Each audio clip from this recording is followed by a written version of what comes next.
attorney at law. We are going to, we teased yesterday that, at least I did, that I'd have Mario in today and we'd be going over something really special. And it is, it's in hand. It's right here. This is the, in all of its glory, this is the criminal indictment against Sam Bankman-Fried, also known as AKA SBF. And I'm gonna show you guys. I'm gonna get real close here, so bear with me. They even include, as you can see, AKA SBF. So we have a copy of it, and we went ahead. Mario spent a lot of time going through it, and we kind of broke it down. I have some questions for Mario. I'm sure a lot of you might, everybody's interested in this. It's obviously, this is a worldwide thing. It's not just like local to any place. This affects everybody. As far as crypto, it affects the entire industry. Yes, worldwide. So, yeah, so everybody's kind of paying attention. And there's a lot. What I get out of this, Mario, is depending on how this goes criminally, and I do want to. This is for another time. Yeah, that's next this week. Is thicker. This is thicker. This is the civil case against just only he is named as the defendant. We'll unpack that at another time. But depending on how this plays out, this could affect the entire industry.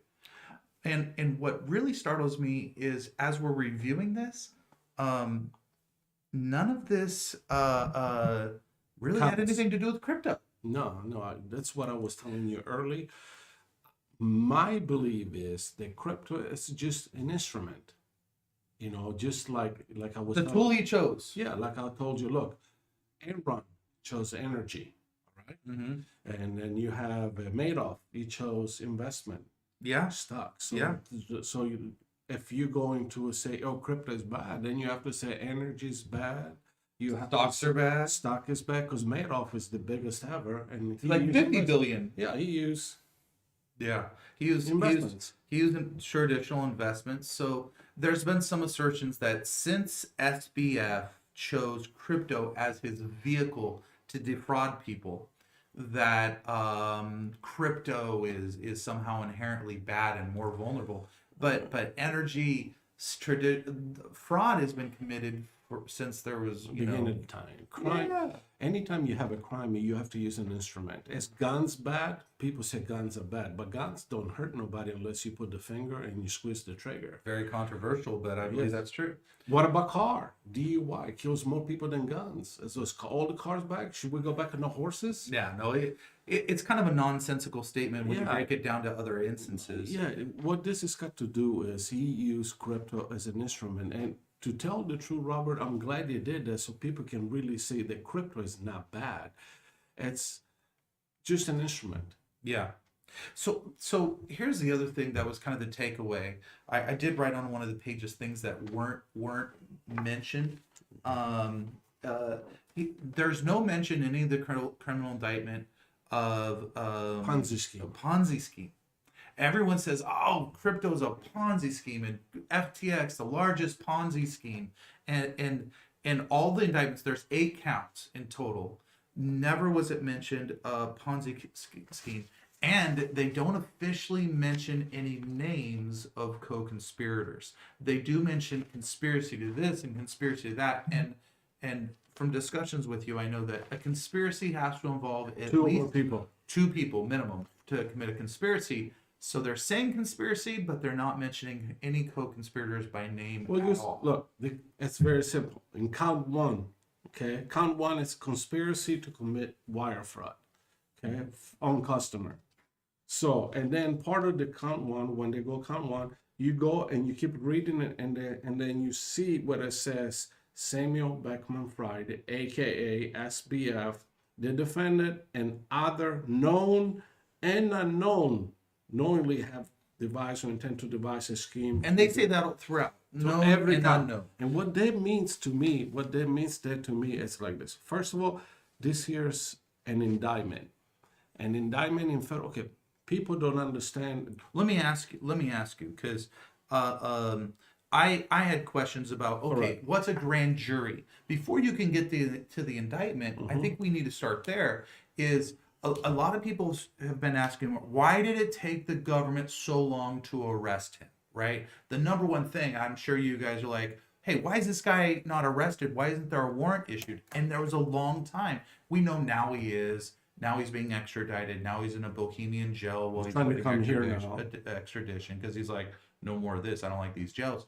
But people were calling for his arrest on like day 2, Yeah. and the grand jury had to convene basically in order to issue the indictment. What correct? they did, the U.S.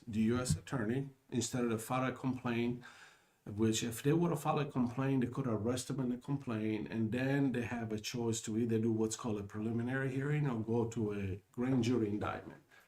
Federal court are known for grand jury indictment. So what happened in here? It's a secret proceeding. With not a DA but a U.S. attorney Yes, the U.S. attorney, it's the United States prosecutor. for the federal crime. Yes. Okay. For anything to do with the U.S. Okay. Okay. Then in state court, you have what's called deputy DA, the district attorney from the state of California, an example, right? Or New York as Or New York. Okay. Here, the U.S. attorney or AUSA, assistant U.S. attorney in charge of this case, went and they had an indictment through the grand jury. So what they did, there was so many people in the room, Uh-huh. all right, and then the U.S. attorney will present the evidence that he has, and the grand jury is going to determine if there is enough evidence to bring the case forward. And that's already happened. Yes, it's done because, like Robert showed you guys, this over here is a sealed indictment. It means the indictment already came out. So there's a whole thing. So evidence has been presented against him, and yet he wasn't present, and he had no legal representation there You're not during entitled- this sealed indictment. You're not entitled to have an attorney there or anything. It's between Really? it's between the United States government and the grand jury. The United States government presents evidence to see if there is enough for the grand jury to indict. To bring, and which can bring it to a To court bring proceeding. charges, yes. Once the grand jury indict them, that means they bring charges. Now the court starts. Okay, so here we are. There's 8 counts. There is a criminal court proceeding will be coming down. No, it's already done. It's so as soon as got he's arrested. extradited, they're gonna get him in a courtroom. Right away, yeah, he already got arrested. There was once the grand jury indicted, a warrant was issued. They picked him up in Bahamas, I believe. Yeah. So they picked him up. He's in the jail. I think he tried to fight extradition. He failed. Or he conceded then. Yeah, and then he was trying to get bail. He failed. It's a flight risk. One thing that you mentioned is it's possible that based on this that they were pursuing him before FTX collapsed. Oh, I believe so. So FTX collapse just metamorphed. So they could have been pursuing it. All these counts could have been valid even if FTX didn't collapse. Correct. Wow. So because a lot of people think this has directly to do with the collapse, and they do say the end date is November. They close the window. They say between this time and this time. A lot of it is November of 2022. Yes. Obviously, Like post that, he wasn't in control. Yeah, most of start on and about 2019 to 2022. That to me was kind of fascinating. I was like, how long does it take to indict someone, to issue a warrant, to do all that? And you're like, well, it could take a short time, but they could have been working on this way early. Yeah, you got to remember, this is what's called a white collar crime. Okay. Paper intense. So that means there is a lot of evidence. A lot of forensics through. A lot of. And Do you what take that or? no. Okay. And what I also believe, all right, is I remember reading one of the study that you and I talked about it, where there is a whistleblower. All right. So we don't know when the whistleblower, when he actually went to the United States to say, hey, this is what's going on. It could have been the day before the indictment, could have been a couple months before, 7 months. Don't really before. know. Yeah. We do not know. Number one. Number two, everybody that I talk to, they want to know what happened to his girlfriend. Oh yeah. We don't know. Maybe she was one of those known and unknown. Known or unknown, they leave it very vague. Charges could be coming. Yes. Or she could be testifying against it. Yes. Wow. We do And not we know. don't know. We don't know. And so we had a whole discussion, you and I, ahead of time. Sorry guys, you missed it. On the sealed indictment. My question to Mario was, Well, is this what year's would you have to do unsealed. to? This year's unsealed because But we don't know the evidence presented. no, I got this through Or the witness internet. testimony. It was on internet on one of those. But that's this year's unsealed, which that means people can see it. Yeah. All right. Now, what I believe is like this: would have her testify on the grand jury?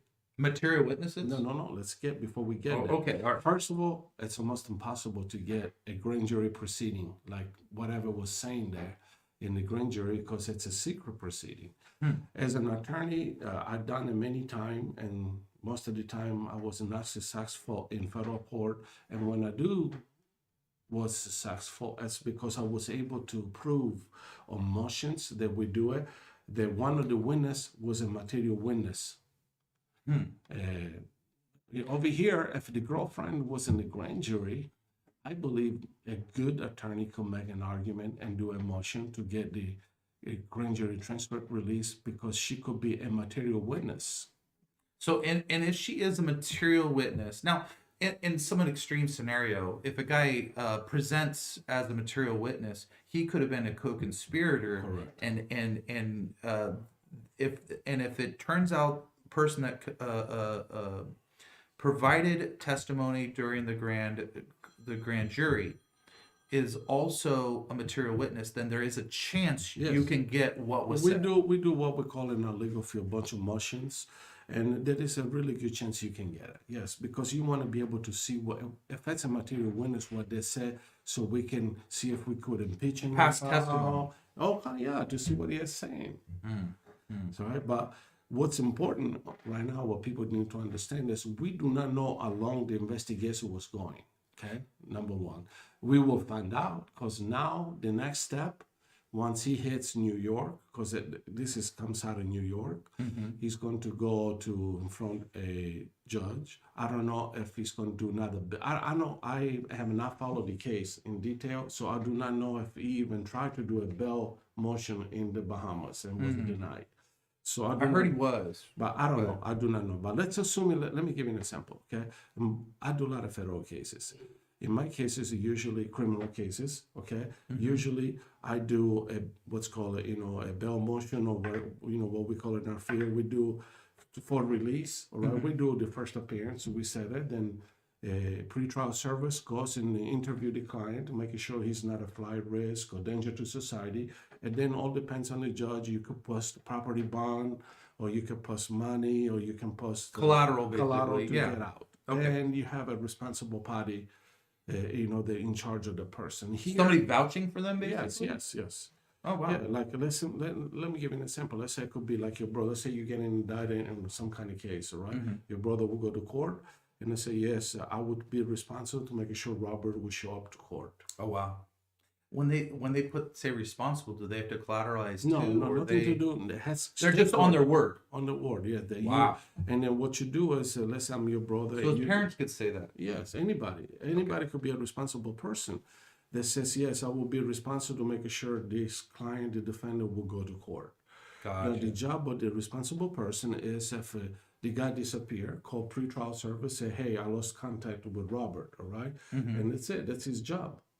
Okay, so let's go over. I want to get into some of the counts now that the grand jury, the indictment has come through. Now that they presented everything and it was sufficient to move forward with 8 counts, correct? 8 counts. Yes, there was enough to take him over, to bond him over for 8 counts. Now the case starts. So I've summarized. We're going to go into these a little detail. We won't get lost in the weeds. Yes. But I want to summarize. The first 2 counts are very similar.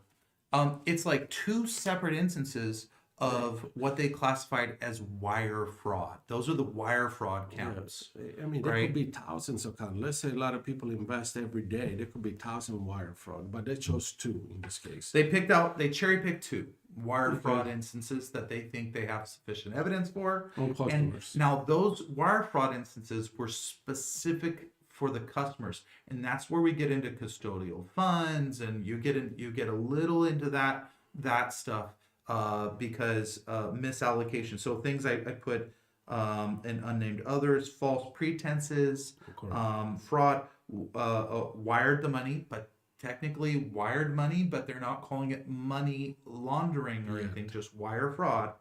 And then customer funds, and they specifically mentioned that those were sent to Alameda. So first two counts, you got wire fraud, customers, Alameda. Those So are what the I big think had things. happened, to summarize really in general, what had happened was they lied to the potential customer. They said this money will go to FTX. Since they hit FTX, he took the money out and sent it to the Alameda, and without informing the people that they were using for FTX. They misrepresented. They misrepresent. Right. The third and the fourth, much like the first and the second, have some. They're like very much the same thing, wire fraud, but this time they're talking about the lenders. Yeah. So and that's where they're talking about defrauding lenders, where they specifically misrepresent Alameda's financial position. Correct. So so the first four counts are all out of 8. Half of them are wire fraud. Correct. And the first two counts are customers. The second two counts, a third and fourth count as it is, are lender ones versus customer ones. And they do in this criminal thing, they mention Alameda, they muddy the waters, and they mention that Alameda All through is his pet project. He might point his girlfriend or someone as a CEO, and who maybe is not qualified, but they're basically saying, yeah, it's just you. Stop pretending. It's still just you. And you with unnamed people committed wire fraud as a conspiracy, right? So multiple parties. Let's go into count 5. Now the wire frauds are kind of vanilla. It's like, all right, you'd expect that. What I found, you were talking about wire fraud though, and you're like, oh no, if they mail, if they do signals, if they do radio, TV, in order to promote the fraud. Anything to encourage or as part of the fraud, a radio ad as part of the fraud, anything that you did becomes part of it. And it doesn't matter which medium was used to entice the people to send you money. Yeah. So count 5. All right. So count 5 and count 6 are respectively commodities and securities. They listed both. Now, commodities, it seems like they're talking about swaps. They're talking talking about coins. They're talking about a bill of sale when you sell something and swap to another thing. That's where they get into the weeds with commodities. So this has ramifications as far as the industry, because they're talking. They covered their bases. Count 5 is commodities. Count 6 is securities. Here's how they broke it down. They broke it down that commodities is about swapping assets like coins, things like that. Count 6, they talk about fraud related to the exchange itself that you bring. So I wrote, swap or trade, interstate sale. This is count 5, all with commodities. Sale of commodity to pay for Alameda's debt. If you notice, all of this indictment, everything has got to do with him taking the money from FTX without telling the investor, Shooting over to Alameda. or the investor or anybody who purchased it, and give it all to Alameda for many different reasons. One was to make Alameda look strong, which then they lied to the lenders to make Alameda look. They didn't tell the lender, hey, this money belongs to FTX, by the way. So wiring money, swapping things, using the exchange. Yeah. They're getting them every way on the same event, kind of. Yes. But every little piece of that pie is its own count. And so 6, the security email. What they say is basically he emailed false info about FTX financials to investors. Correct. So because he misrepresented it or he misrepresented or did things for false info or misleading or misrepresenting, then he committed deceit. It's very important. And that's where they go into securities, and that might be an overreach if they can prove that at least on that specific count that he didn't do anything with securities, or that it hasn't been proven to be Part of his securities. defense. Yeah, part of his defense. The conduit will be gone. Yeah, so that might be dropped because that relies on it to be a security violation. Count 7. Now we get into the bread and butter of the good old AML money laundering, Yes. right? So, and this just goes back, it ties back into the same conspiracy that, yes, he committed wire fraud, or if he did, now this is where they say it's contingent, right? Mhm. If they can prove Count 1, 2, 3, or 4. that he committed wire fraud, and they specifically mentioned count 2, Yeah, but but it doesn't matter. It doesn't. It's about deceiving, by misleading, fraudulent, all of those. If they can prove that, they got money laundering. So which is kind of like the catch-22. If you committed this, then you also committed this because this was illegal, and therefore money laundering was laundering an illegal source of funds. Yes. So if the source is proven to be true, then the money laundering is also true. Robert, it does make sense, all right? If I tell you a bunch of lies to entice you to put money, all right, on my account, all right, all of this money is money laundering. Doesn't matter because I lied to you in order to get this money from you. And then So it's an illegal, it's an unlawful source because the there was original fraud source- committed The original, to get correct. to The get the original source was illegal, fraud, deceit. money. Wow. Think about it. So that's count 7 is money laundering, and it relates. If they prove the other ones, that one's gonna stick then because it follows logically. 8 for me was like the coup de grace. I don't 1 through 7. I know don't particularly care about 8, but it's you. I care about it. I care. I think a lot of you guys might care about it. 8 ties into something that a lot of people have issue with. I won't go too deep on we this. shouldn't because we don't. But we do have to mention it. 8 ties into election fraud. Yes. And that to me is very spicy.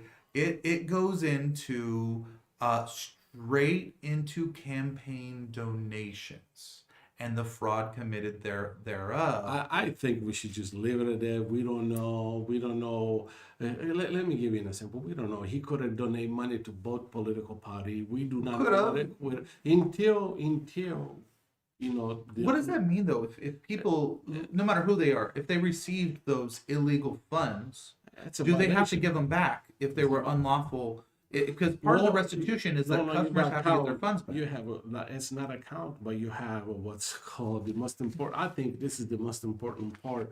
After they prove those counts, okay, The forfeit of assets. you have the forfeiture allegation. What the forfeiture allegation is going to say, hey, I gave you all of this money, which was illegal money, and I can trace it to you. All right. So if I'm a campaign, Yeah, I can get this money back. so they can get the money back from campaigns. Yes, so long they can trace the money.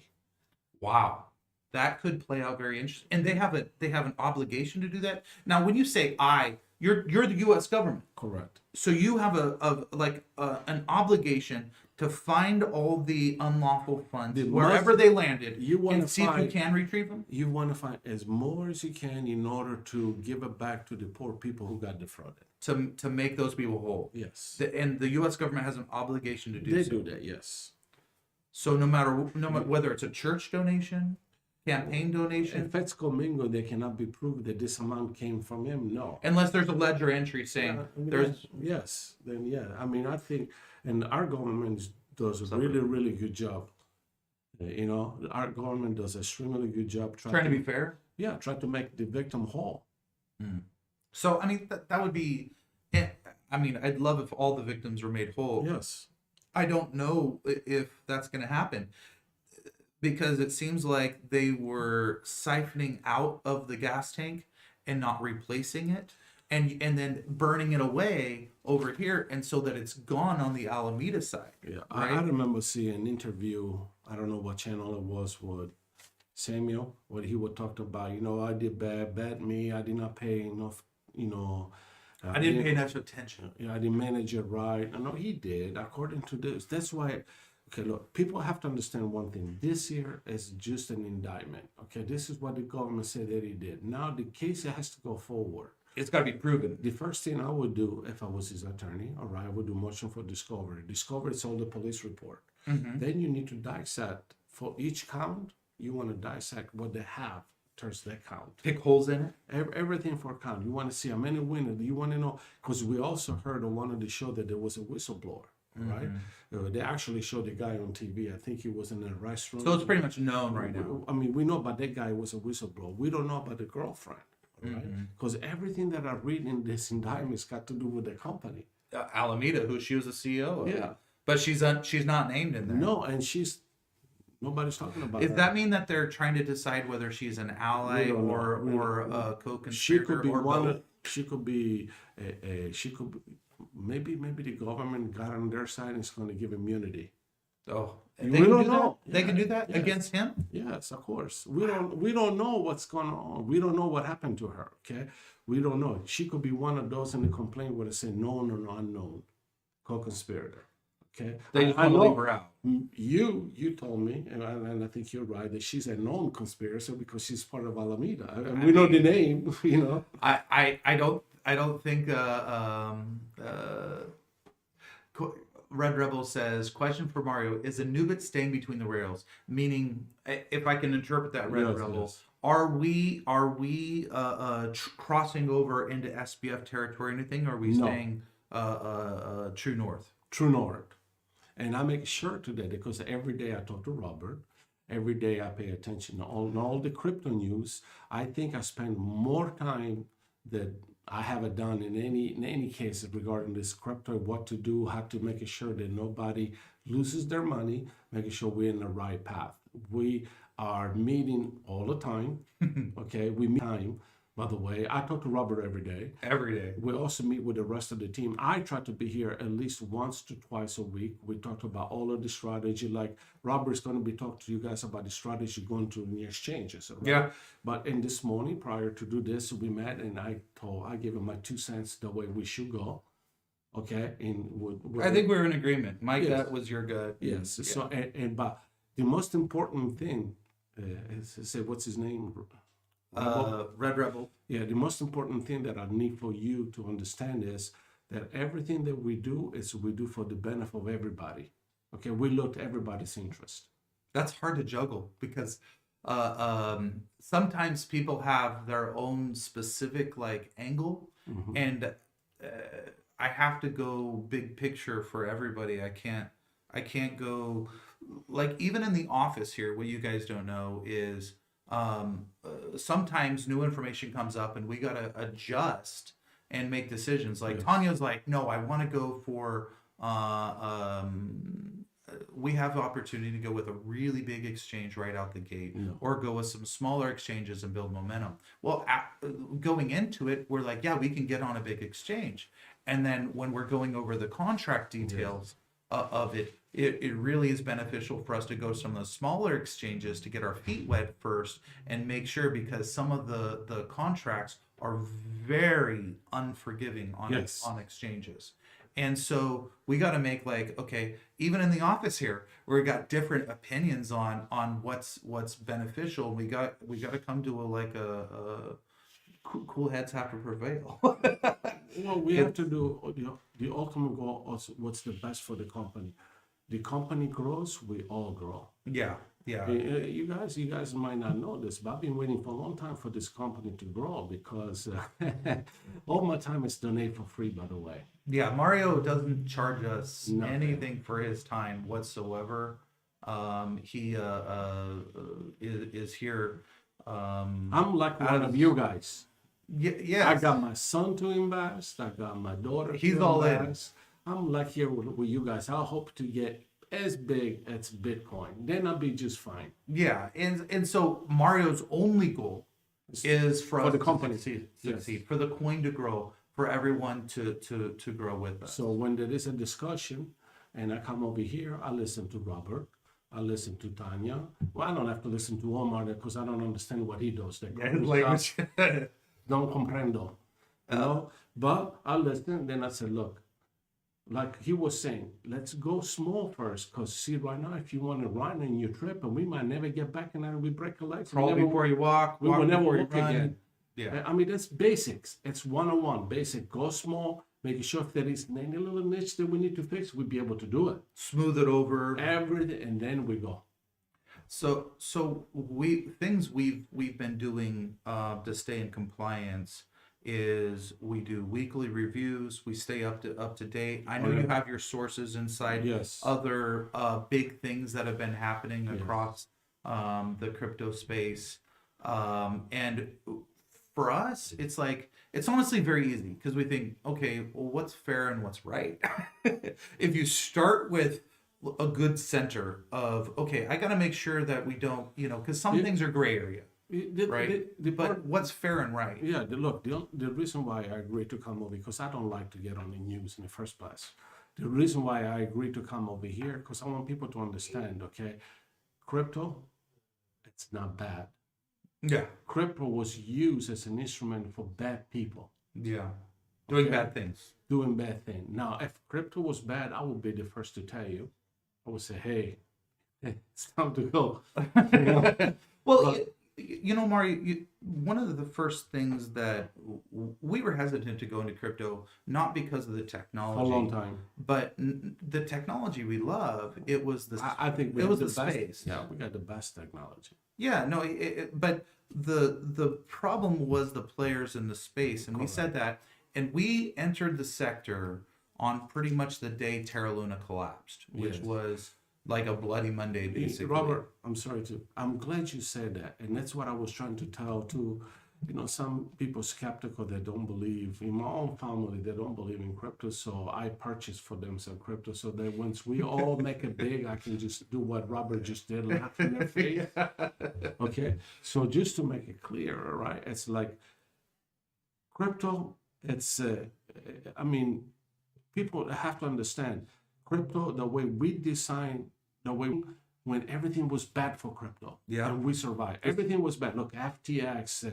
I remember Terra when- Luna, Terra Luna. When I first came to crypto, Voyager, Vol, Yeah. Celsius. It's Bitcoin 70,000 down to 14,000, up and down, and all that. We came over there, and then we stayed it because once we decided we can do it, and we have good people behind, good technology behind, we stick it, and we're still here every day. All those bad things happens.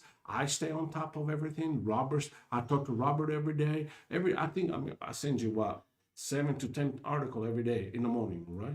Every morning. I spend so much time consuming knowledge to stay educated to help steer the ship Yes. that it is like it's a full job just to stay, because I can't afford to stay relaxed and to not be in the loop. If we're going to be early on things, we have to, at the bare minimum, stay current, right? So Mario helps keep me there, and some stuff is all public, some stuff isn't, and yeah. So here's the thing: for the exchanges, back to that, they actually are pretty knowledgeable. Some of them are. Some of them not so much. Yes. The ones that are knowledgeable, that are actually looking at our coin, we're hearing some of the things that we've been preaching during our videos. We're like, hey, you guys don't know this, how rare actual coins are, or tokens, or whatever you want to label them. They're saying, oh my gosh, your token code is original. You've got some stuff that's forked, but you have original code in there. You guys actually, you developed, it's not just another, and they're like, yeah, most of what we see is the same token code rewritten over and over with a different name on it. And totally different marketing, and maybe they tweak a couple things here and there, but it's the same thing over and over. And that's what the market's flooded with. How refreshing. And they're actually giving us discounts. Number one, because the industry is struggling right now, so they're highly motivated, but they really have said, here's what we just did for them. They're a copy and paste coin. Here's what we want to do with you guys, because you're actually original. And I told them, I said, hey, our goal is to cut through the noise of crypto to really stand aside from other ones. So I don't want you to do wrong by anyone, but if you could do really right by us, that would be something that, if you believe in crypto, might help the whole industry, because we have some original coin code that is very special, and the whole purpose of our coin isn't to gouge money from people. It's to be an institution that is a meat of exchange for the foreseeable future, and a tool for the people. We really believe, and that's how we designed it from the ground up. And so they believe in it, and which is great, and they really want to work with us. So some of the exchanges that probably should have turned us away because we didn't meet this metric or this metric are like, we need you on the exchange. Well, the bottom line, Robert, the bottom line is like, I told you this many times, I would invite anybody that knows about crypto to come to our office. Now, let me give you an example. Yeah. Okay. Does anybody know who's the owner of Bitcoin? We know FTX. Who invented it? They don't even know who invented it, really. We know FTX. Now we know Samuel, but could you have a hold of him? Can you get a hold of him here? Robert is one of the owner, right? You can actually email him and he will respond it to you. All right. My face, it's in the website. And you can go to www.callbar and you see my bar number and everything. We don't hide anything because we wanted the company to grow. Now, I have a long plan. Like, I spend a lot of time on crypto. Like I just told Robert, we have a seminar class that we have December. I think we're going to do it like in the new year, which is the new law coming out in crypto in 2023. I did the 2022 for Robert. Yep. Right. Now we do the 2023. And my ultimate goal is when I say our company, all of you guys involved too, because it's your company too. When our company gets enough bigger where we can present this to a legislator, that's my goal. My ultimate goal is to go in front of a legislator and really educate them in crypto like I got educated. I did not know anything about crypto when we first started. I spent hours and hours and hours, just like when I do a criminal case. I dissect everything. And if I have to go to trial, I spend hours to get ready. Yeah. And I do the same Prep work. Here. Before I came here, I want you guys to see. Before I came over here, you see all the, and I use paint because I'm easy to see. See everything for Robert to make it easier on him. All right. So look, I didn't if I put a little asterisk over there and say, Robert, this is important. Let's put the little X. Okay. So I break everything down. We read the whole thing over again, but Yes. a little extra attention on the highlighted areas for sure. Yes. Those are where it was a little more critical and to the point. Here's the thing, Red Rebel, yeah, we are between the rails. We're flowing through the lines, and because of that, it helps us stand out. The other thing is, there has been like gray area where Mario's helped guide us through. I'm like, okay, we're being attacked by a bot, which is trying to circumvent some whale code stuff. What's appropriate? I got to look out for the bulk versus looking out for an individual who's trying to do this, running through bots, and I want everybody to be in a great position, but I got to make sure that our holders are in a safe position and that we're protecting against these things. So sometimes, it's like, hey, here's the situation. What should we do? What's appropriate? What's legal? Because I want to take. For me, like when it comes to holding the value that you guys have and maintaining it, there's a balance to be formed. Sometimes holding the value, what's up, Adam? Sometimes holding the value is super important because, I don't want the coin to go down or this or that. I've been less concerned about that and more concerned about trajectory. Yes. But sometimes we need the coin to go down in price like right now. Because if we're going to go on exchanges, it actually is a little beneficial to have the coin go a bit down, like go down just before you go on, and then skyrocket. So like you guys are looking at a moment in time, and you're like, oh, what the heck's going on? It's trending downwards. I'm like, guys, just look. Just on my behalf, when I agreed to be part of this company, and again, I don't get compensated. Robert can vouch to that on the air. Okay, when I 100%. When I agreed to do that, I said, okay, We're going to start it, but we're going to make sure we watch after everybody. If I make it, we all make it. So when we make a decision, the decision's made for the benefit of everybody that is involved. Now, I kind of hope we get as big as those. Mario has coin. If you think I'm going to dash his coin on the rocks Oh. and gutter his price for like, I know we were sitting at a low price for a while, that first off, Mario's just like you. He's calling me. He's like, Robert, just reassure me that we're okay, that you're okay with the price where it's at, Yes. and I feel good.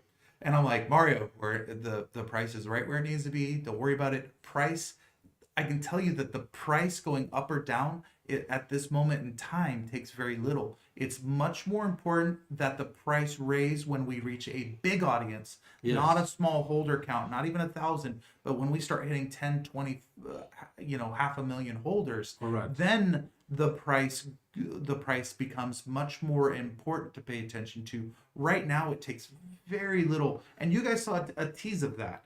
The very little pressure can change the price up or down right now. It is inconsequential. What's most important for you guys is to look at that. Number one, we're staying in the rails. Yes. That we're gonna avoid any tomfoolery like that clown. But as we move forward, that the trajectory that we're on is meaningful with certain milestones. So when the price goes up, that it's because we're hitting an exchange and it's organic growth. And when the price stabilizes, it's because our systems are doing a good job Correct. stabilizing it. And I can wait to once, like you said, everything is going to be told to you guys once we get to the point where you're going to see 10 million, 20 million a day in traffic. That's where we want to be. Until we get there, everybody has to be patient. Yeah. Everybody, if they just understand, our goal is to get 10 million, 100 million, just some, but on a safe way, where not one or two people will benefit and everybody else won't. Because there was the deal that I made with Robert before I started. We all going to benefit if you purchase one or you purchase a million, you're going to benefit out of your one, or you're going to benefit out of your million points the same way. So we if for us the price at any given moment, if at $5 puts us in a position to hit $20, that's great. But if at $3 it puts us in a position to hit 100, we're gonna go to 3. Yes. Because right now we're not playing the short game. And if short gain investors, you do what you do. I don't really. I know that people coming in, coming out, we do see that a little bit, but most of our holders realize, okay, this is an early project. This is something that I'm a long-term holder for. Correct. I'm looking for where this project's going to be come the next bull market, not how well is it going to do swimming upriver in the bear. If that's your mindset, then maybe not the right project for you, right? Go buy some Bitcoin or something. We're here for the long run. Yeah. And with the long run, if you guys are patient, we all going to make it. And Yeah. that's I'm waiting for that 100 million, 200 million everyday traffic. That's what I'm hoping. Because I look, I talk to Robert every day. I say, look, this coin is worthless. They do 10 million a day. It's worthless. They don't have nothing to safeguard all of the investors. Well, and the big thing is those coins that do that traffic don't fake. have Half of them are fake. the 50 to 80% of all coin traffic is circular fake traffic. Yeah, we're going to be talking about that too later on. Market making is I teased about it yesterday. Market making is a whole rabbit hole that the veil's been lifted, and I see it for what it really is. Yes. And the unfortunate thing in crypto, sans regulation, which prohibits it entirely to some degree. If you are not doing it, you cannot compete because people's psychology chases candles. And so it's an unfortunate thing. I would love for market making to be banned from regulation. I would love it. I think it'd be healthy for the industry because you'd see the real. But maybe I'm crazy. I think you're crazy, but like I was telling Robert, I think he's crazy. But the only good thing about this is we'll be able to talk about this with proof. Oh yeah, no, We'll be able when Robert will get in the air, he's going to explain how this marketplace work, and you can see if those fake company that I'm being talking about, they say, "Oh, I sell $1 million a day." Actually, you want to take out at least 80% of that. Yeah, Yeah. And that's another show that you're going to show them with proofs. I have to right now. I can't show proof because we're under NDAs and confidential, and things are signed. Correct. So as soon as I'm in a position to actually show some things I want to say to you guys, and I want to show, and I want to prove, and I want to just be like, here, look, here. But I have to make sure that legally we're able to. Not only legally, we want to make sure it's good for our clients, so we are our holder. Yeah, well, yeah. We have to do what's better for them. And there's a balance, you know. If the truth being out there is not good for you guys, we have to weigh that. Yes, that's another thing we have to weigh. And the bottom line is if it's going to hurt the company, we're not going to be talking about because we're protecting you guys. That's when I step in. That's why I don't like shows. I don't like to come in here. I convinced him to come in. Come on, Yes. we are going to do a follow up. Okay, yes. I will this be here after Christmas. Yes, this year's extremely important. This year's the So SEC. next week, I'm going to review it over the holidays. We're And doing if you it- guys notice, I already put all of his notes for him everywhere, every page, 28 pages. This was the copy. I wasn't allowed to hold the original. So. You know. So we're going to go over that. I appreciate everybody joining us. I hope that if there's people in your family that are like, yeah, you know, you guys are talking over the holidays, over the FTX things like that, go to this video. You can actually, you know, say, hey, let's, you know, you can see the indictment. You can see where we're at so far.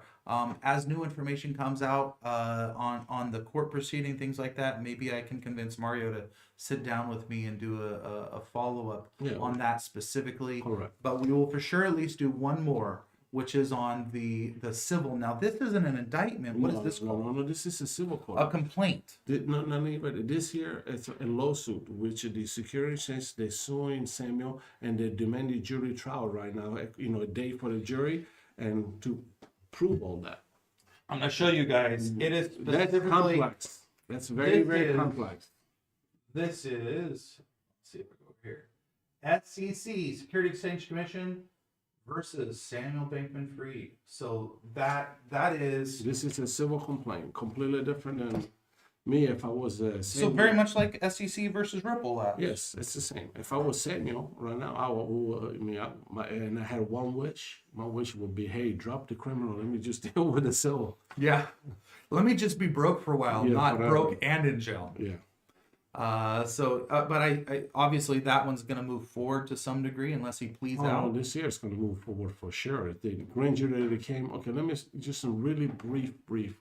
Okay, now that the grand jury already has an indictment, now the case starts. Like I said earlier, I don't know if they did like a bail motion to see if he's able to get out. If he did, if they was denied, I probably would deny it because there's a lot of money missing and he could be a flight risk. So if it gets denied now, the next step is going to be the attorney's going to start to negotiate with the government to get all of the police report, which we call discovery. The motion is going to be filed. And then you never know. They might. It hides it when I try to put it up They might, maybe like Robert said, what about, do they have to go to trial? No, they might come up with some kind of agreement. They might get a deal. You never know. Once he's presented with everything that he's facing, then he's the one who's going to decide if he wants to go all the way, to the jury, or if he wants to take a deal. Yeah. King Adam says there's a lot of people talking about the coincidence of the day before he was supposed to testify. That's when they issued the indictment. They're suggesting that the timing is suspect on that maybe they didn't want powers that be wanted to issue the indictment at that specific time, or the warrant to prevent him from testifying to help him not kind of give more evidence against himself. Do you think that there's truth to that, or do you think the indictment came down and timing is not coincidental, or it's just pure coincidence? There's no. This is pure. Like I said at the beginning, we do not know how long the U.S. attorney was investigating Samuel. He could have had a couple phone calls from investor that got defrauded, or the whistleblower, or even maybe his girlfriend. We don't know how long this was going on. It could have been the day before, it could have been a month before, a year before. We do not know. Yeah. So the tinfoil hat in me wants to say, put on my tinfoil hat and say, They issue the indictment or the warrant to get him arrested, prevent him from testifying in front of Congress, and then the other thing says, don't you think they already have enough against him? Was his testimony really going to be something that, because he was going to testify under oath, he showed that on all of his previous interviews, He's terrible. That- If I was his attorney, I would never. If I was his attorney talking to him, I Shut up. would have never advised him to go in any kind of news to say anything at all. Yeah. At all. I mean, but here's the thing. They had enough to get an indictment. yeah, obviously. but we don't know how long the government was like. Let me give you an example. Some of the cases that are the criminal cases involve like drug cases, all right? And when I get an indictment that say, okay, we've been watching this fellow for the past 2.5 years. Yeah. They did buys, what's called control buys, all right? I mean, we don't know how long this had. We don't know when it really started. We don't know if it started like after a year that he was operating this business, that some investor felt that they got, Are you surprised money. by only 8 counts? no, you can't, that's a lot. Is that a lot Yeah, that's a for a lot. white collar crime? No, I mean, because it look- could have been like 32 counts of this. No, or- there could have been millions of counts. If you really want to look at wire fraud, okay, let's say there were a million people that wire money to him, but there could be a million counts. Each one is individual. I mean, But eight they count is just plenty. cherry pick the big ones. No, this is plenty. 8 count is plenty. All depends now what's going to be in the police report. How much is the total fraud, and I mean, everything will come out. Eventually, will come out. So a lot of talk about people. Why did they indict before? In Mario's opinion, is Anubit in the securities camp or the commodities camp? A lot of people want to know that. Is do we consider what? Let me answer that. Is we have a legal opinion from a very large firm Correct. that clearly states that it's a commodity. Yes. That's not even related to Mario, not some Nothing. inside okey doke deal like, hey, I just need to sign this. No, completely independent.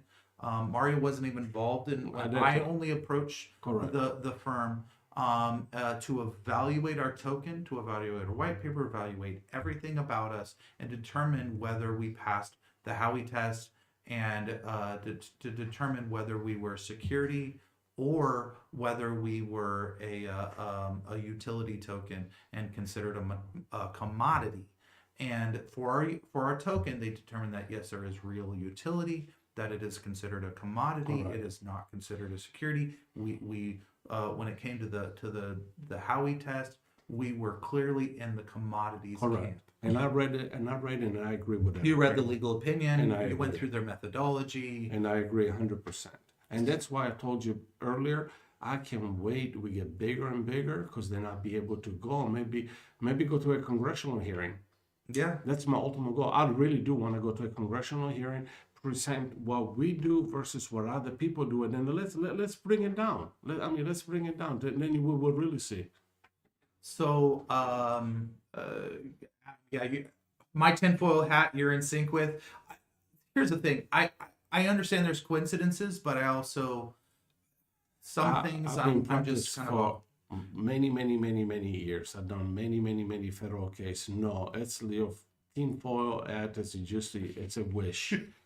Okay, no. So there's no conspiracy of timing between, No. in your opinion, In my- of the indictment and the warrant versus when they're going to testify. It's just the way the chips landed. Yes. Okay. Yes, look, the government, believe it or not, the federal government and the prosecutor are very good people. They do very diligent work. I've done criminal cases for over 22 years. I've done many federal cases, and I can tell you, every U.S. attorney I work with was not only is a nice person, they do the diligent work. They don't go over there, I'm going to get this person right now because he just came in. No, they do the diligent work, and they know when it's time. They did it. They went to the grand jury. The grand jury came out with an indictment. They arrested the guy. Now the case started. The only thing it is how long has it been the investigation? It could have been a week. It could have been a year. We don't know. Yeah. Let's say you were one of the investors, all right? Like, a lender. Let's say you were one of Because the they're mentioned. yeah, and you can find out that it's a lie. Somebody told you, maybe the whistleblower told you, hey, when you lend the money to, they didn't tell you that they will fix They your book. backdoored out to Alameda, and Yes. then they're floating them on both books at the same time. What would you do? The first thing you do is call what? Call the FBI. Yeah, I'd be like, hey, there's some shenanigans going on. So we don't know that. There could be a possibility. I mean, there is so much uncertain right now. The only thing we know what's they have here. Now everything else will come out because now it's official. Now the case is finally open. It's going to go hit court. It's going to hit New York. He's going to go in his first appearance. He's going to plead not guilty, and the case is going to move forward. So now for unpacking future stuff, you're in a better position to understand exactly what's going on. And also trying to the hardest thing we have is trying to decipher fact from fiction. Yeah, I can also tell you, okay, done many cases. So long the government does not seal some of the document, people be able to see it. But once they become sealed, like this indictment, nobody could see this indictment when it was sealed. They unsealed the indictment, and then people got to see it. Like you find it on the internet, right? I mean, yeah. So, So how long do you think the case will last? like I told you before, a case has no duration. They could go for 6 months or 3 years, right? we don't know. Yeah, it can go a long time. You know, unfortunately, cases been going White longer. collar, though, how long did Madoff? White collars are very complicated cases. I mean, you have to get, like in these cases like this, when they talk about lenders and everything, you're going to get a forensic economist, forensic CPA. I mean, you have to hire a lot of people. Now, an actual trial, let's say that there's no plea and it goes, there's opening to closing. Oh, this year, a case like this, it will last minimum 2-3 months. So 2-3 months, it's just Minimum. straight trial time with you know, sworn unless- testimony from expert witnesses. Yeah, unless it's somebody like you, right? They will be bored to death. I mean, you're gonna have to see. I'd be in the jury going, just popcorn. I mean, you're gonna have to like numbers. You're gonna have to like white collar, crime. You're gonna have to learn about banking, institutional. But like, oh, you have to read this application. In this application, when you got this lender, he say A, B, C, and instead it's not true. He forgot to tell him this, which was relevant for giving him the loan. I mean, all of that, There's no, what Adam said is long time multiple governments involved. It's not really beyond the extradition at this moment. This is not really multiple governments. Oh, no, you're wrong. It just says the United States. Okay, over here. Okay, but he had a worldwide corporation, right? Yeah. What about after he's done over here? Let's say United Kingdom wants to indict him. Oh, But those are separate things. Yes. So after even if he gets convicted here, yeah. then they can have their own shot at him. Each jurisdiction can. Well, whatever he did business, if they feel that let's say like 1 million people in England got ripped off, why would they stop them to indict him? Wow. Yeah. So he's gonna be passed around. The problem is going to be, he finds guilty, take a plea for like whatever numbers it is. We're not going to let him out until he does his time. And the forfeiture. Yeah. And so no, whoever indicts him first, they're going to get first crack at seizing assets. They can go in and pick and pull those back to try to make everyone whole. So the U.S. could be in charge of that process at first dibs at it. Yes. I'm trying to tell you, United States does a really good job to help the victim. No matter which country they're in? No matter which country. We are very fair to the victim. The United States government is extremely fair to the victim. They help the victim. So their job is going to try to get as much as they can recover back to make as many victims whole. Okay. They do very So good even job. if it's a UK victim. I would not want to be the U.S. attorney right now, prosecutor. Oh, in this that's... case. Whew. Yeah, it's tons. How many attorneys do they have on the prosecutor side of this? I don't know. This is a big case, extremely. Because he's going to have like a fleet, right? I had an argument with another lawyer regarding this. My position was this, okay? The government, he's going to hire, let's say he's going to hire 3, 4, 5, 6 lawyers, okay? Mm-hmm. And the government is going to say, they're going to do a motion to see where the money come to pay for those lawyers. They can do that. Oh, yeah, all day long. Let me give you a promise. So can he pay with stolen funds? No, he cannot. Ooh. Now, let me give you a prime example. If you Google Chapo Guzman, El Chapo, at one point, El Chapo had more money than Bill Gates. Oh, yeah. And now, when he went to New York in federal court, I wish you would Google right now. I think he only had the public defender, the federal defender. Stop it. Yes, and in one point I read it that El Chapo's money. In one point, like he would lose over 10% or 15% to rat infested that will eat the money. But I believe El Chapo was represented by the federal defender. El Chapo gives up the public defender and hires a private lawyer. Yeah. Now, once he did that, the first thing the government's going to do, find out where the source of the money come. Wow. It is a motion that they do it all the time, and Libya motion and everything. They want to find out where the source of the money come. Now, I'm pretty sure that he's probably had money prior to this. Then he can just say, "Hey, I have savings, or my family has savings." You know what I'm saying? They pay for Legitimate properties owned before, Yes. and they have to prove custody that it wasn't tainted by I would not, illegal activity. I would not want to be the U.S. attorney in this case, because the poor guy is going to have a lot of work, because he's going to affect especially one or two people in this case, and he's able to hire. They're going to be outnumbered. I mean, it all depends how many people he's going to hire. Wow. You remember O.J. Simpson? There was 2 prosecutors, and they had like 7, 8, 9 attorney. Yeah. We saw how that turned out. Yeah.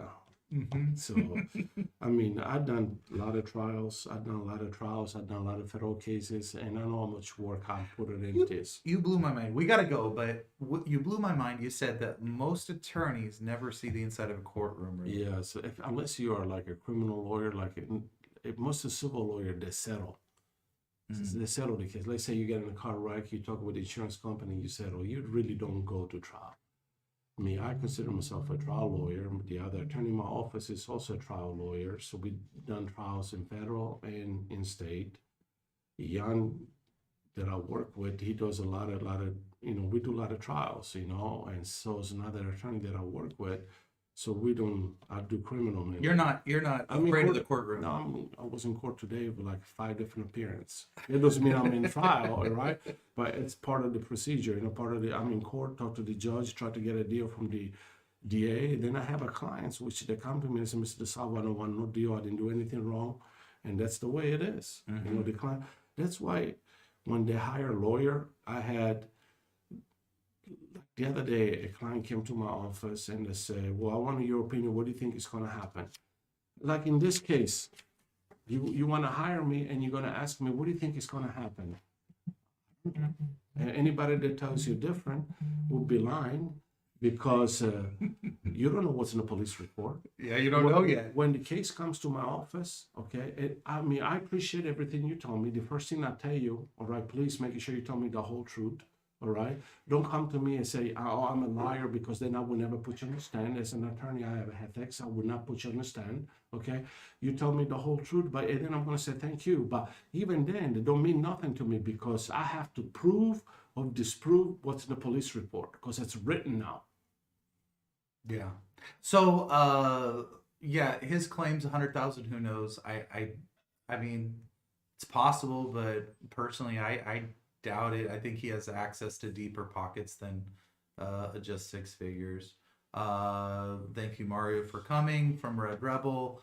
Plea deals to those that are on TikTok. Thank you much for joining us. I haven't been able to answer any of those questions. Hey, Tanya or Angelina, do you want to double check TikTok? Make sure there's no questions that we missed before we sign off. So, all right, good. We're good. Everyone, thank you so much for joining. I hope everyone has the great rest of their day. We'll go over next week the civil case and possibly any new info that comes out on the criminal. Yes, I will let you know. In the meantime, thank you much, and we will talk to you guys later. Bye-bye.